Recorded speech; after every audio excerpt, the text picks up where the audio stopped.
Hello and welcome back once again to the Wrestling Rant. Right off the bat, you might notice a difference in sound quality. I got some different speakers for my computer, and they came with a nifty little subwoofer, so, yeah. Anyways, it's time for the SmackDown spoilers for Friday, April 11th, 2014. I could not find, once again, the location, although I'm guessing it was probably in New Orleans or somewhere nearby. We got two dark matches, the first one being Sheamus defeating Titus O'Neil, and the second one being the Rhodes Brothers and Mark Henry defeating 3MB. SmackDown actually starts with John Cena coming out and cutting a promo. He talks about WrestleMania 30. He says it's an exciting time to be a part of the WWE, and says the future is now and that he is the measuring stick of the business. Eye rolling ensued. The Wyatt family interrupts him from up on the Titantron, the big screen. And Bray says he can't feel pain, and if he lost, why can't he stop smiling? Bray cuts a promo and says that he will get extreme, and this is just the beginning. So obviously they're setting up another match between Bray and Cena for Extreme Rules. And speaking of that, I just read something. Pay-per-views is a term that they are not going to be using anymore. More eye-rolling, I'm sure. Instead, they are going to call their pay-per-views special events. Yeah. I just happened to see that. Okay, next segment. Paul Heyman comes out onto the stage, and he talks. He says that now there's no more doubt left that he is the greatest manager of all time. He introduces Cesaro, who comes out to no music. So I guess they kind of got wise to him using the Real Americans theme on Raw, which I thought was stupid. I mean, he comes out to no music. Why the hell you couldn't just use his old music before he joined the Real Americans? What was wrong with that music?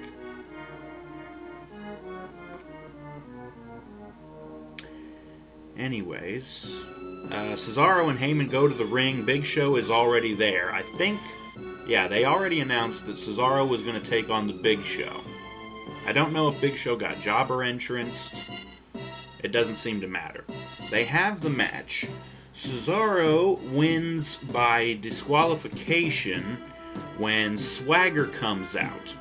And Swagger came out just as Cesaro was about to do the big swing on Big Show. But Swagger comes out and he puts the Patriot Lock on Cesaro. So, like I said, Cesaro wins by DQ. But then Big Show throws Swagger out of the ring, and then Cesaro attacks Big Show from behind. And Cesaro struggles but manages to hit the neutralizer on Big Show.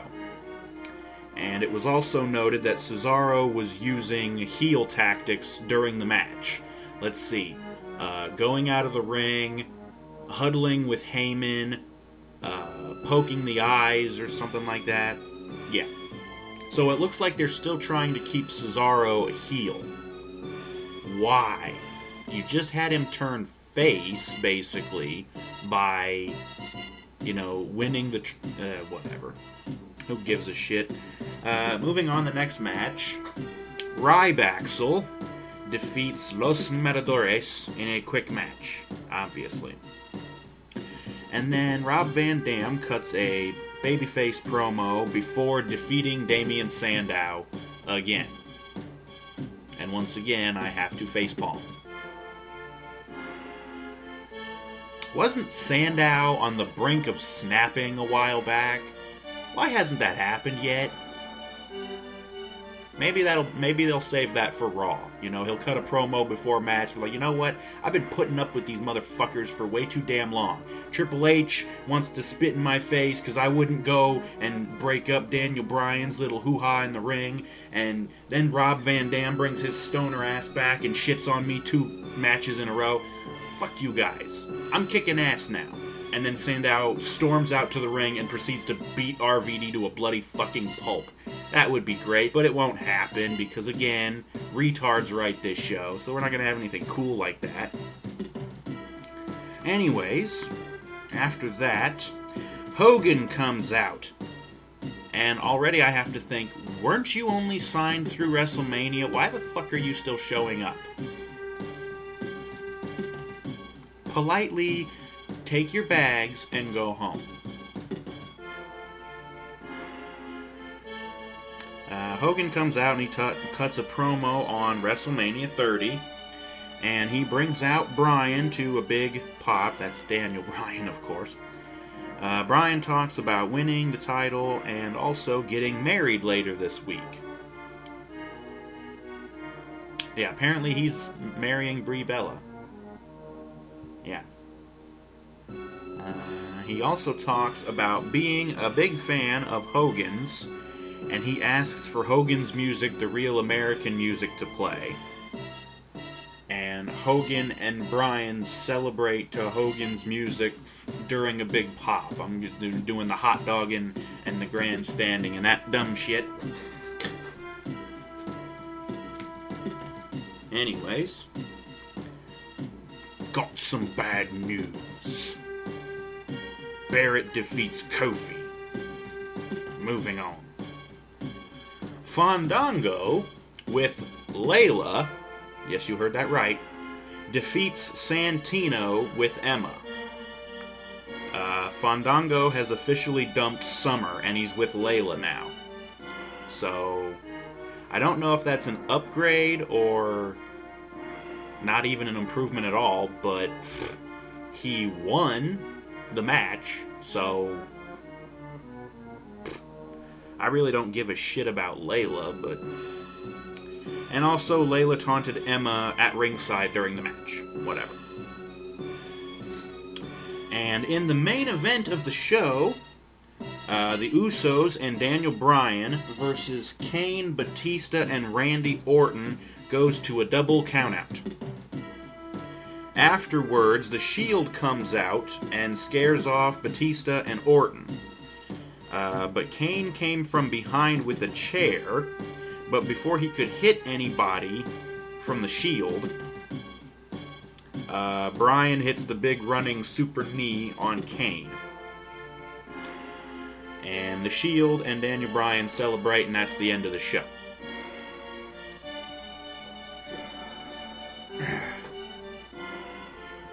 Sounds like an alright show.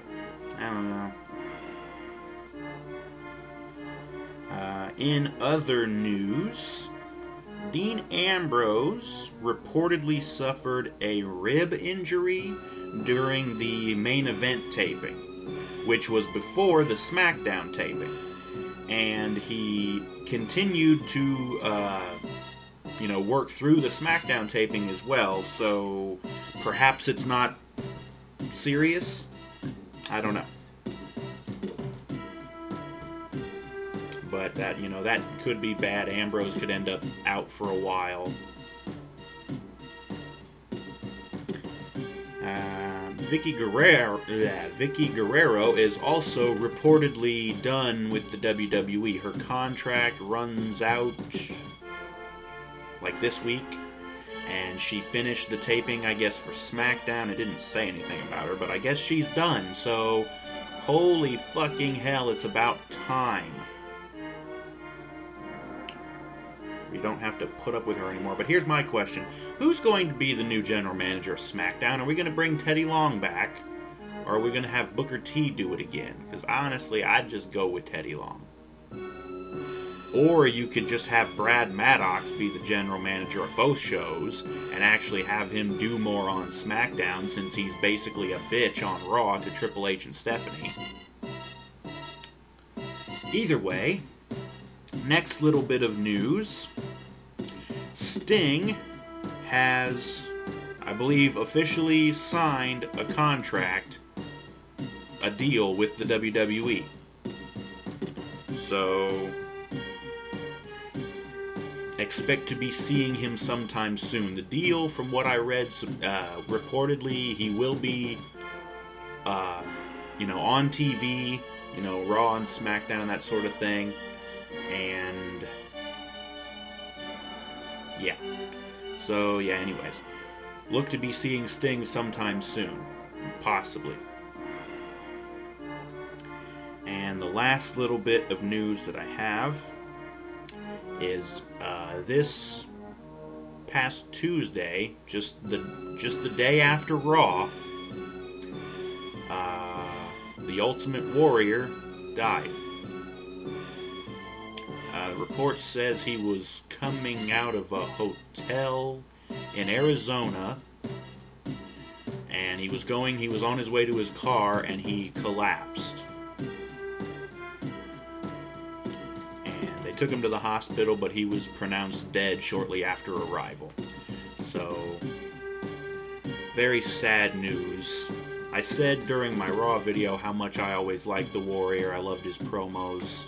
So this really came as a shock, although I think I made a note of it during my Raw video that when he came out and did his promo, when he went to shake the ropes, it looked really weak. And apparently there were reports backstage of people thought he looked really bad and in bad shape. So, yes, but very sad news. We lost a true legend and a true icon. A man who gave inspiration to millions. It's really sad. And the one thing that I noted about the whole situation is, with him forgiving Vince, there was a picture of him and Vince backstage, probably at the Hall of Fame or something. They were like hugging, so it looks like he forgave Vince for all the shit that Vince gave him. And going into the Hall of Fame and coming out on Raw and, doing his promo, it seems like he, it was almost as if he knew he was about to go, and he wanted to, how to put it,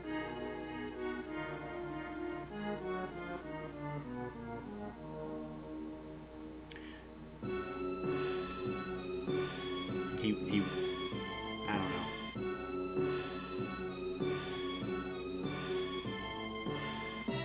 Wanted to go out with a clean slate or something like that. I can't really think of a better way to put it, but it did kind of seem... Yeah.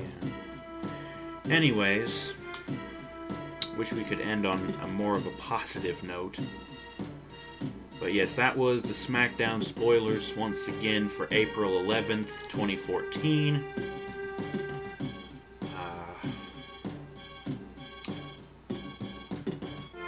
Thank you for watching.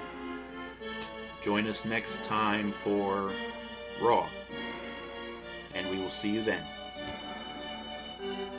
Rest in peace, Warrior.